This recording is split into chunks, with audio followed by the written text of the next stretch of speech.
오늘은 마가복음 10장 말씀을 가지고 내가 보기를 원하나이다 라는 제목으로 말씀을 전하겠습니다. 오늘 본문은 예수님이 예루살렘을 가시기 위해 여리고성을 지나갈 때의 이야기를 다루고 있습니다. 당시 여리고는 예루살렘의 북동쪽으로 24km 떨어진 지점의 도시로 국제적인 상업과 무역이 크게 번창한 도시였습니다.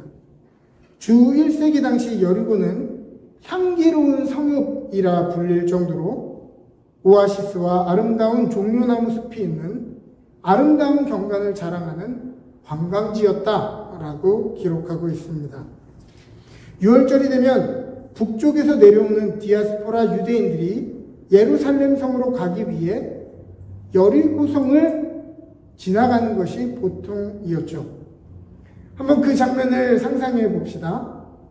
이러한 명절 대목을 맞은 관광지의 길가에는 기념품을 파는 사람들, 길거리 음식을 파는 사람들, 각종 상점들의 호객 행위를 하는 사람들로 활기가 넘쳐났을 것입니다. 그런데 그 길가에는 오랜 기간 동안 구걸을 해온 바디메오라고 하는 맹인 거지가 있었는데 흙과 백의 명암차처럼 활기차고 부유한 거리에 앉은 맹인 거지는 사람들에게 더욱 치근함을 불러일으키기에 충분했습니다. 그런데 그의 이름이 너무나도 역설적이죠. 그의 이름은 바디메오인데요. 제가 바디메오라고 부르지 않고 바디메오라고 부르는 이유는 이렇게 불러야 하는 것이 맞습니다. 바라고 하는 것은 아람어로 누구누구의 아들이라는 뜻이고요. 그래서 우리가 예수님이 베드로를 부를 때 바요나 시모나라고 하는 것은 요나의 아들 시모나라고 부르는 것이죠. 바디메오는 디메오, 당시 그리스어식으로 읽자면 티메우스의 아들이라는 뜻입니다. 그러면 티메우스라는 사람의 이름의 뜻은 무엇인가? 이것은 헬라어로 영광의, 영예의 이런 뜻입니다. 그런데 이 영광의 아들이 삶에 무슨 일이 있었는지 우리는 알지 못하지만 그는 맹인으로 길가에 버려졌고 지금은 거지로서 연명하고 있는 것입니다. 영광의 아들이 지금 가장 소망 없고 비굴한 삶을 살아야 하는 것이죠. 그런데 성경은 그를 디메오의 아들이라고만 소개할 뿐 정작 그의 이름은 밝히고 있지 않습니다. 그는 어쩌면 이름조차 없는 그런 무명의 사람이었는지도 모르겠습니다. 이 상황에서 바디메오라고 하는 이 호칭은 그의 상황을 조롱하는 잔인한 사람들의 별명처럼 느껴졌을 수도 있습니다. 과거 유대인들은 인과론적인 신앙을 가지고 있었죠. 그래서 장애를 가지거나 병을 얻은 사람들은 자신의 죄나 아니면 부모의 죄 때문에 그 병을 얻었다고 이해했습니다. 그래서 유대인들은 이들을 향해서 불쌍한 마음이 아니라 경멸의 시선으로 바라봤다는 거예요. 저 사람들은 율법을 얼마나 안 지켰기에 저런 징벌을 받았는가라고 말이죠.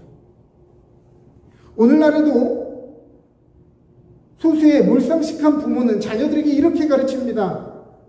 불우한 처지에 있는 사람들을 향해서 너도 공부 열심히 하지 않으면 저 아저씨처럼 구걸하며 살아야 돼.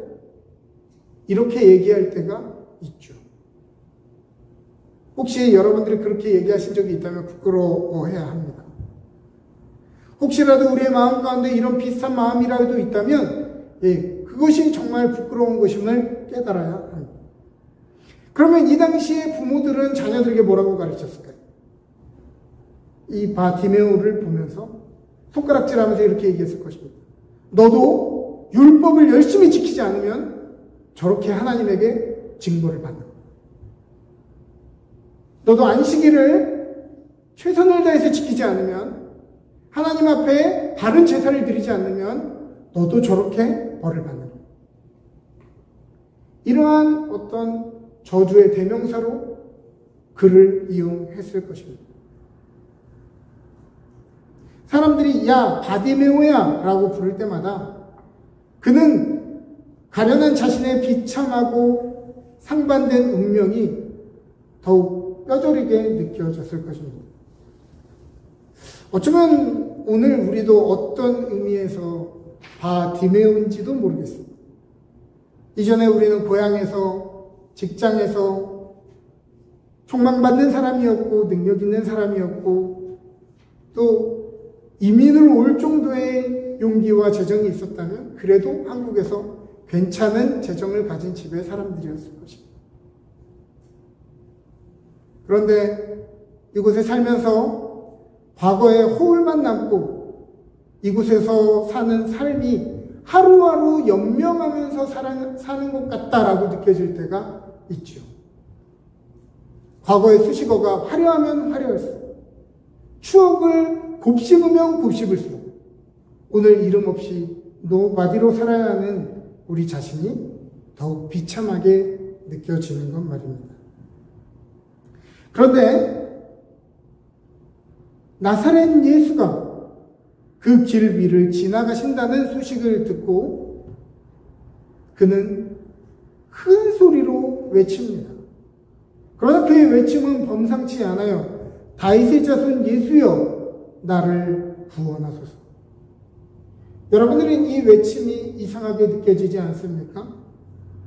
왜냐하면 모든 사람은 예수님을 지칭할 때 나사렛 예수가 온다고 이야기했기 때문입니다. 나사렛 예수가 온다. 나사렛 예수가 지금 오고 있어. 그 사람은 어떤 사람이야? 사람들의 병을 고치고 앉은 자를 일으키고 귀신 들린 자를 쫓아내고 귀신을 쫓아내고. 그러나 바디메오는 다윗의 자손 예수여라고 외치고 있다는 말입니다. 어쩌면 사람들에게 예수님은 그들이 간절히 바라야 하는 유일한 구원자가 아니라 내 문제를 해결해주면 좋을 선지자요, 기적을 베풀 대상 정도로 보였는지 모르겠습니다.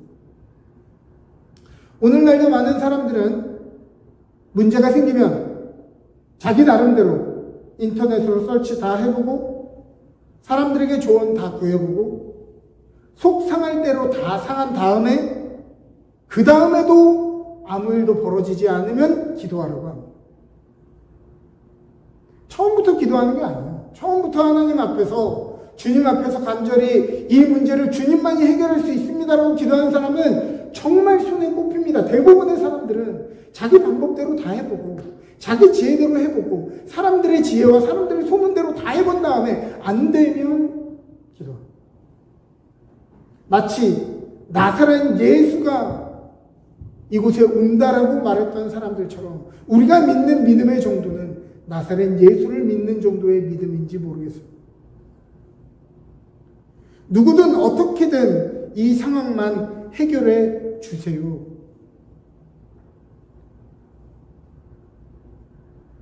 그 와중에 문제가 해결되면 내가 잘 대처해서 해결한 것이고, 운이 좋아서 해결한 것이고, 내가 수완이 좋아서 해결한 것이라고 생각하죠. 그러나 다윗의 자손 예수여라고 부른다는 것은 뭐냐면 주님만이 나를 구원할 수 있는 메시아입니다 라는 거예요. 세상에 어떤 것도 나를 도울 수 없고 지금 내 상황을 이해할 수 없고 나를 일으킬 수 없지만 다윗의 자손 예수여, 주님만이 나를 구원하실 수 있는 분입니다. 오늘 우리에게 중요한 것은 바로 지금 예수가 아니면 안 된다라고 하는 간절한 믿음이 우리 안에 있느냐는 것이죠. 바디메오는 크게 외쳤으나 사람들의 귀에는 예수님의 길을 방해하는 소음으로밖에 들리지 않았습니다. 사람들이 그의 부르짖음을 꾸짖었다고 얘기해요. 그것은 적절치 않은 것이었다고 그를 나무랍니다. 그러나 그는 더욱 크게 소리를 질러 다윗의 자손이여 나를 불쌍히 여기소서라고 외칩니다.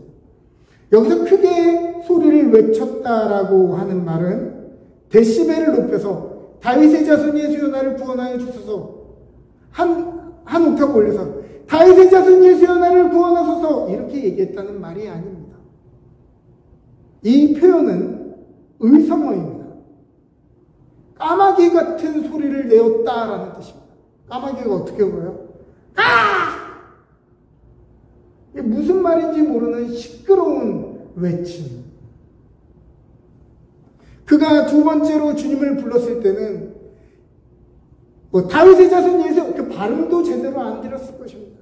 이렇게 들었을 것입니다.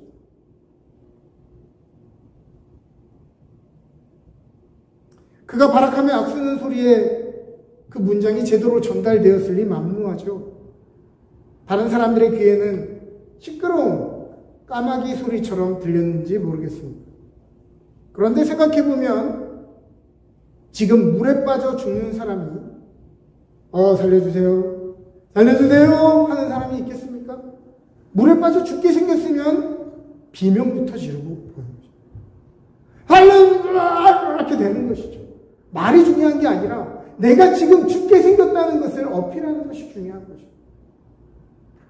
바디메오는 예수님 앞에서 자신이 지금 주님이 구원해 주지 않으면 죽게 생겼다라고 하는 그 애절함을 표현하고 있는 것이죠.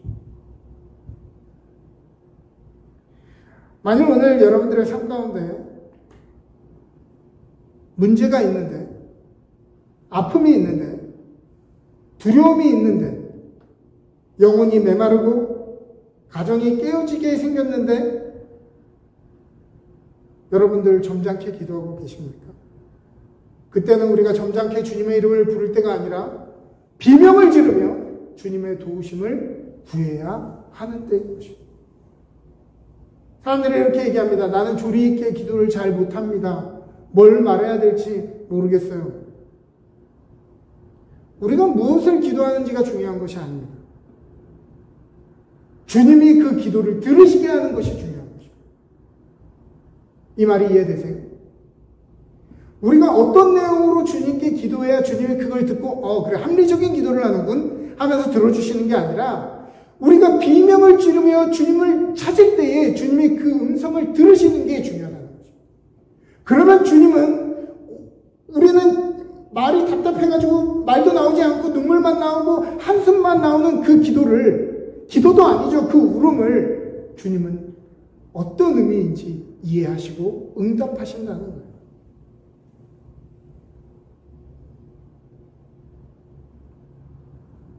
오늘 바디메오는 그의 삶에 여러 가지 인생에 꼬인 문제가 하나 두 개가 아니었죠.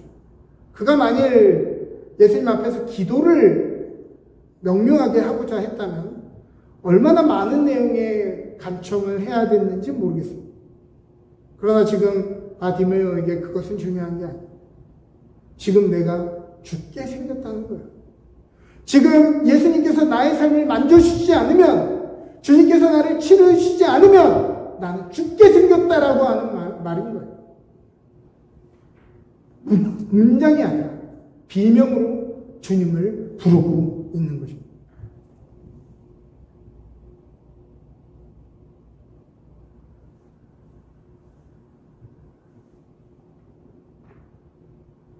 그는 인생에 다시 올지 모르는 기회 앞에 동물처럼 울부짖었습니다. 그때 예수님은 가던 길을 멈춰 서셔서 그를 예수님 앞으로 불러오십니다. 사랑하는 여러분, 오늘 여러분들의 삶에 아픔이 있다면, 삶에 문제가 있다면 부르짖으십시오. 이성을 가지고 여러분들의 마음을 가다듬으면서 하는 말이 아니라 주님의 이름을 간절히 부르고 주님만이 나의 구원자이심을 고백하십시오. 그러면 그 주님이 가던 길을 멈추고 우리의 삶에 들어오셔서 우리를 만지시고 우리를 일으켜 주실 것입니다. 성경을 보니 바디메오는 자신의 겉옷을 벗어내버렸습니다. 이것은 자신의 옛 정체성을 벗어버렸다. 지금 소유보다 예수가 더 귀하다는 고백이다. 이렇게 낭만적으로 해석하기보다는 내버린다, 뛰어간다라고 하는 단어가 얼마나 절박하고 간절한 표현인지를 우리가 기억해야 한다는 것입니다. 그러니까 막 계산한 다음에 내가 이걸 버려두고 예수를 쫓아야지 이런 게 아니라 급박한 마음에 자기에게 이게 소중한지도 모르고 그냥 내팽개치고 갔단 말입니다. 저 예수님께 가면 내가 나을 수 있다. 수십 년간 내 운명에 얽혔던 수많은 굴레들을 조금만이 끊을 수 있다. 그것이 자신의 삶을 내팽개치고 그분 앞으로 달려가게 만든 것이죠. 사실 겉옷을 버렸으면 누가 가져가도 알 수가 없고 다시 찾을 가능성이 없죠. 당시의 외투는 제법 비싼 가격에 거래되는 품목이었기 때문입니다. 겉옷은 당시 유대인 남자들에게 어떤 재산처럼 여겨지는 것이었고 바디메오에게는 그 옷 한 벌이 전 재산이었겠죠. 그것이 이불이기도 하고 또 뜨거울 때는 햇볕을 가려주는 천막이기도 했을 것이니까요. 그러나 이것을 제쳐두고 예수님 앞에 뛰어온 것, 내 계산 안에서 적당한 도움을 청하는 것이 아니라 주님의 구원은 그 어떤 것과도 비교되지 않는다라고 하는, 비교할 수 없다라고 하는 고백인 것이죠. 예수님께 나아가면 겉옷, 나의 전 재산이 문제가 아니라는 것입니다. 그렇게 한 바디메오에게 예수님이 질문하시죠. 예수께서 말씀하여 이르시되 내게 무엇을 하여 주기를 원하느냐? 맹인이 이르되 선생님이여 보기를 원하나이다. 우리가 참 이 질문이 이상해 보이죠. 내게 무엇을 하여 주기를 원하느냐? 당연히 안 보이는, 앞이 보이지 않는 맹인에게 보기를 원하는 것이 당연한 질문이겠죠. 당연히 원하겠죠. 그냥 고쳐주면 되지 왜 무엇을 해주기를 원하냐고 물어보실까? 그런데 사실은 이 질문이 당연한 것이 아니라는 것을 알아야 합니다. 그것을 알려면 그 질문을 우리 자신에게 반대로 던져보면 알아요.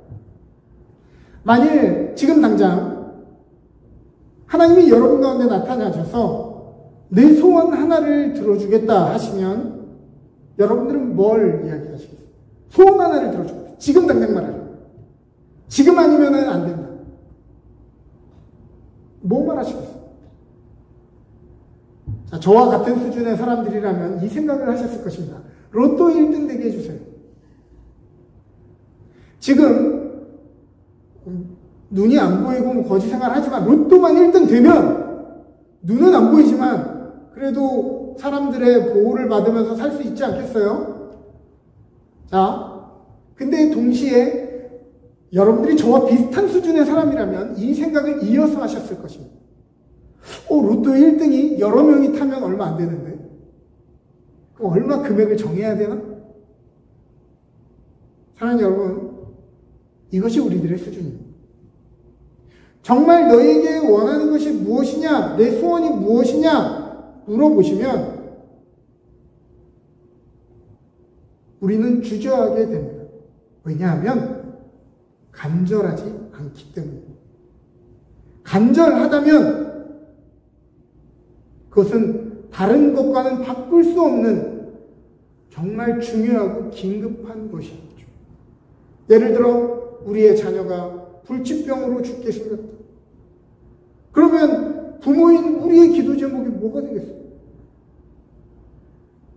자나 깨나 우리의 기도 제목은 내 자녀가 낫는 것이죠.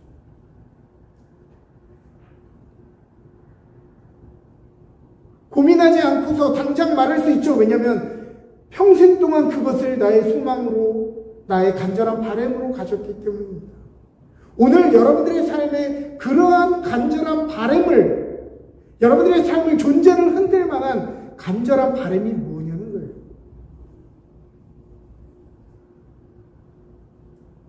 그것을 묻는 거죠. 너의 삶의 간절한 바람이 무엇이냐? 너는 그것을 알고 있느냐? 라는 질문이죠. 바디메오에게 그가 평생을 걸쳐서 그토록 원하는 것은 보는 것이었어요. 그런데 어쩌면 베데스다 연못가에 38년 된 병자의 바람이 우리가 이해하기에 좀 더 현실적인지도 모르겠습니다. 똑같이 예수님 물으세요. 네가 낫고자 하느냐? 그러자 베데스다 연못에 있었던 그 병자는 뭐라고 대답하냐면, 물이 움직일 때 나를 물에 넣어줄 사람이 없습니다. 내가 낫고는 싶지만 다른 사람들이 그 기회를 낚아챕니다. 지금 이 말이 뭐예요? 예, 주님, 내가 낫고 싶습니다가 아니라 자기 수준에서 지금 구원을 이해하고 있는 거예요. 자기 이해 속에서 구원은 뭐예요? 물이 흔들릴 때 가장 먼저 나를 넣어줄 사람이 있는 거예요. 지금 자기의 병을 치료해줄 하나님의 아들이 눈앞에 있는데 그것을 알지 못하고 그의 바람은 물이 동할 때 나를 물에 넣어줄 수 있는 사람이 있게 하소서. 여러분, 이게 현실적인 사람의 수준입니다. 바디메오가 보고 싶습니다. 이렇게 대답한 것이 대단한 대답이라는 거예요.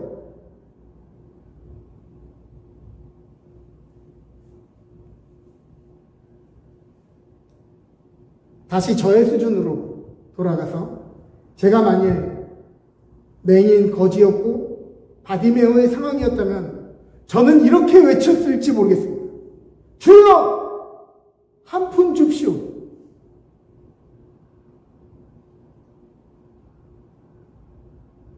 자기 수준에서 말이죠. 톨스토이의 사람은 무엇으로 사는가 라고 하는 소설에 보면 한 부유한 신사가 고급 가죽을 들고 와서 1년이 지나도 모양이 변하지 않고 실밥이 터지지 않는 장화를 만들어 달라고 명령하는 장면이 나옵니다. 부탁이 아니고 명령이에요. 성공하면 10루블을 주겠지만 실패하면 감옥에 가둬버리겠다, 이렇게 협박합니다. 그러자 이 부자는 자신을 보고 묘하게 웃고 있는 천사 미하엘의 모습에 화를 내다가 그만 나가다가 문 위에 머리를 찢고 나가게 되죠. 미하엘은 능숙한 솜씨로 신발을 만들었는데요. 그것은 부자가 주문했던 멋진 장화가 아니라 장례식에 사용하는 짧은 슬리퍼였습니다. 잠시 뒤 그 시종이 달려와 주인이 집으로 가던 길에 급사를 했으니 주인마님이 그 가죽으로 장례에 사용할 슬리퍼를 만들라고 명령했다라고 이야기합니다. 톨스토이는 이 소설을 통해 사람에게 주어지지 않은 것은 자기에게 정말 무엇이 필요한지 아는 힘이 주어지지 않았다라고 이야기합니다. 인간은 자기에게 정말 필요한 것이 무엇인지 알지 못한다는 거예요. 여러분들에게 질문합니다. 오늘 여러분들이 죽고 못 사는, 여러분들이 그렇게 간절히 바라는 것들은 정말 여러분에게 필요한 것들입니까? 그것이 우리의 존재를 흔들 만큼, 우리의 신앙을 흔들 만큼 그렇게 중요한 것들입니까? 마가복음 10장 전반부에 보면 영생을 바라는 한 사람이 예수님을 찾아옵니다. 그는 이야기해요. 선생님, 내가 어떻게 하면 영생을 얻을 수 있겠습니까? 그러자 예수님 말씀하시죠. 살인하지 말라, 간음하지 말라, 도둑질하지 말라, 거짓 증언하지 말라, 속여 뺏지 말라, 내 부모를 공경하라 하니. 그러자 그가 당당하게 얘기하죠. 선생님, 그것은 제가 어려서부터 다 지켰던 것입니다. 그러자 예수님께서 답하시죠. 그를 보시고 사랑하사. 예수님은 그를 미워하고 그를 조롱하시려고 한 말씀이 아니라 그를 사랑하사 하셨다는 말이에요. 너에게 아직 한 가지 부족한 것이 있는데 가서 내게 있는 것을 다 팔아 가난한 자들 하늘에서 보아 그리고 와서 나를 따르라 하시니. 주님의 제자가 되라고 주님이 초청하고 계신 것입니다. 그러나 22절은 얘기하죠. 그 사람은 재물이 많은 고로 이 말씀으로 인하여 슬픈 기색을 띠고 근심하며 가느라. 예수님은요, 이 부자의 바람이 참으로 장하다고 여기셨습니다. 그래서 영원한 생명을 얻기 위해 버려야 할 것들, 중요하지 않은 것들을 내버려 두고 자기를 따르라고 말씀하십니다. 그러나 이 부자는 자신의 생각과는 너무 다른 영생 앞에 근심하며 떠났다고 성경은 기록하죠. 이 사람은 자기가 지금 영생을 바라고 있다라고 착각했습니다. 그러나 진실은 그가 바랬던 것은 자기가 지금 누리고 있는 부귀 영화를 어떻게 하면 영원히 유지할 수 있을까에 대한 고민이었던 것이죠. 그는 간절히 바랬지만 자기가 원하는 것이 무엇인지 이해하지 못했습니다. 10장 중반부에는 세베대의 아들 야고보와 요한이 바라는 것이 있어 예수님 앞에 나오는 장면이 나옵니다. 그러자 예수님은 오늘 바디므에게 했던 질문을 똑같이 하시죠. 어쩌면 이 마가복음 10장은 이 동일한 플롯의 세 가지 이야기를 배열해 놓았는지도 모르겠습니다. 반복하면서 이 이야기들을 우리에게 들려주고 있는지도 몰라요. 네가 원하는 것이 무엇이냐? 예수님 말씀하시죠. 이르시되 너희가 무엇을 하여 주기를 원하느냐? 그러자 이 두 사람이 이야기합니다. 주의 영광 중에 우리를 하나는 주의 우편에 하나는 좌편에 앉게 하여 주옵소서. 그러자 예수님이 대답하시죠. 너희는 너희가 구하는 것을 알지 못하는도다. 내가 마시는 잔을 너희가 마실 수 있으며 내가 받는 세례를 너희가 받을 수 있느냐? 그들이 말하되 할 수 있나이다. 예수께서 이르시되 너희는 내가 마시는 잔을 마시며 내가 받는 세례를 받으려니와 내 좌우편에 앉는 것은 내가 줄 것이 아니라 누구를 위하여 준비되었든 그들이 얻을 것이니라.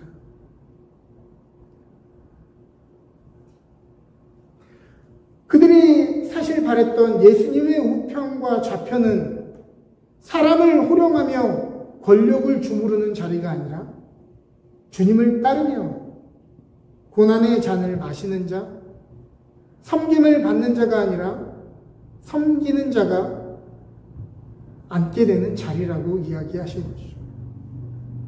누가 그 자리에 앉고 싶어 하겠습니까? 그러나 그 자리에 앉는 사람, 그러한 일을 하는 사람이 그 자리에 앉겠다 말씀하시는 것이죠. 동일하게 예수님 말씀하십니다. 너희는 너희가 구하는 것을 알지 못하는 것. 이쯤 되면 누가 소경인지 우리는 헷갈리게 됩니다. 눈을 떴다고 해서 보는 것이 아니라는 것을 우리가 깨닫게 되죠. 바디메오는 눈이 멀었지만 무엇이 참 소망인지, 눈을 열어 무엇을 보아야 하는지, 예수님이 누구신지 알고 있었지만, 보고 있었지만, 사람들은 눈을 뜨고 있으면서도 자신의 형편만을, 자신의 욕망만을 보았을 뿐 예수님을 나사렛 예수 그 이상으로 보지 못했다는 사실입니다. 포르투갈의 소설가 주제 사라마구의 눈먼 자들의 도시라는 소설이 있습니다. 영화됐었죠. 2008년도에. 이 책에 보면 의사 부인인 주인공 한 사람을 제외하고 어느 날 세상 모든 사람들이 시력을 잃는 일이 벌어지게 됩니다. 그리고 시력을 잃은 사람들이 어떻게 행동하고 그들이 시력을 잃은 사람들이 살아가는 세상이 어떠한 모양으로 변해가는지를 관찰하는 내용이 바로 눈먼 자들의 도시라는 책이죠. 눈이 멀면 어떤 일이 일어날까요? 앞을 볼 수 없기에 사람들은 자신을 가꾸지 않습니다. 보이지 않는데요. 다른 사람들이 나를 볼 것이라 생각하지 않기 때문에 용변도 아무 곳에서나 봅니다. 그리고 어디에 용변이 있는지 모르기 때문에 그 옆을 지나가기도 하고 그 옆에 누워서 자기도 하는 것이죠.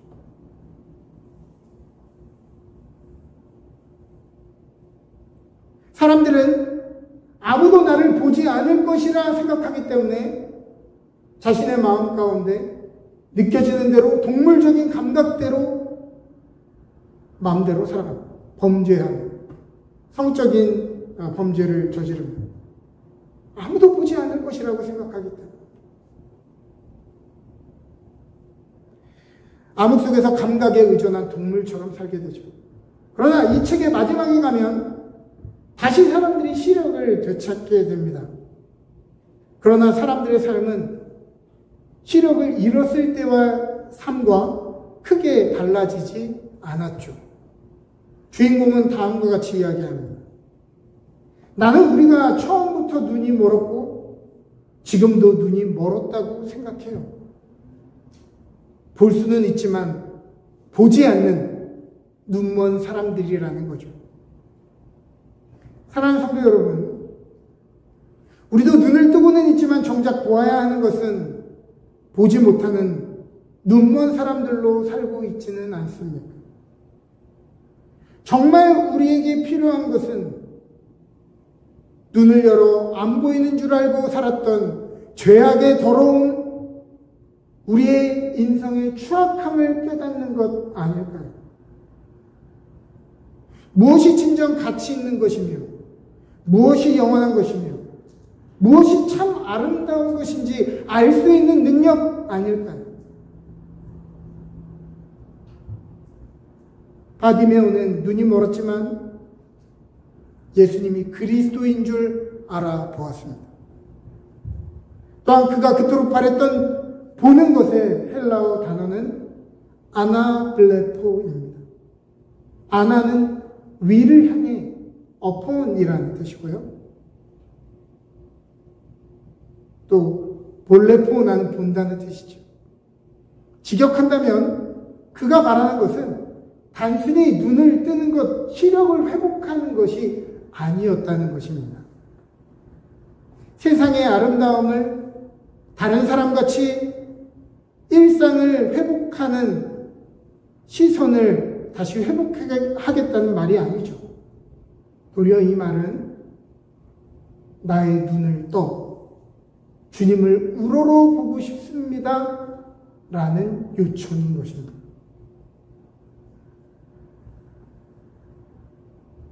성경에 예수님이 수많은 맹인들의 눈을 열어주셨는데요. 보게 해주셨는데요. 그 어느 구절에서도 그들이 다 떠나갔다고 얘기하지 예수님을 따랐다라고 하는 사람은 없어요. 그들은 자신이 원하는 것들을 이뤘기 때문에 떠나갔어요. 그리고 그들의 이야기들은 더 이상 등장하지 않습니다. 그런데 52절에 뭐라고 해요? 예수께서 이르시되 가라 네 믿음이 너를 구원하였느니라 하시니 예수님 뭐라고 했어요? 가라고 했잖아요. 예수님은 가라고 했어요. 근데 그가 곧 보게 되어 예수를 길에서 따르니라.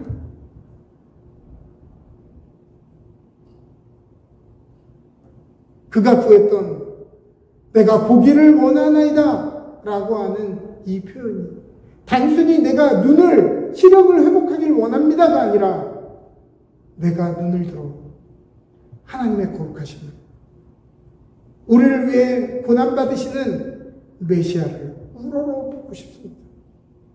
나의 평생에 내가 참 억울하게 살았지만은 내 평생에 한 가지 소원이 있다면 그 주님의 얼굴을 내가 보는 것입니다.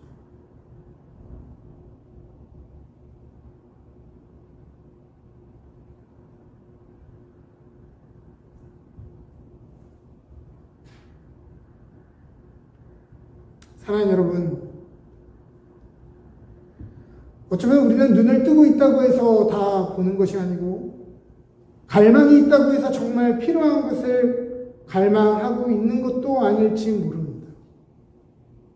어쩌면 정작 눈이 먼 것은 바디메오가 아니라 우리 자신인지도 모르겠어요.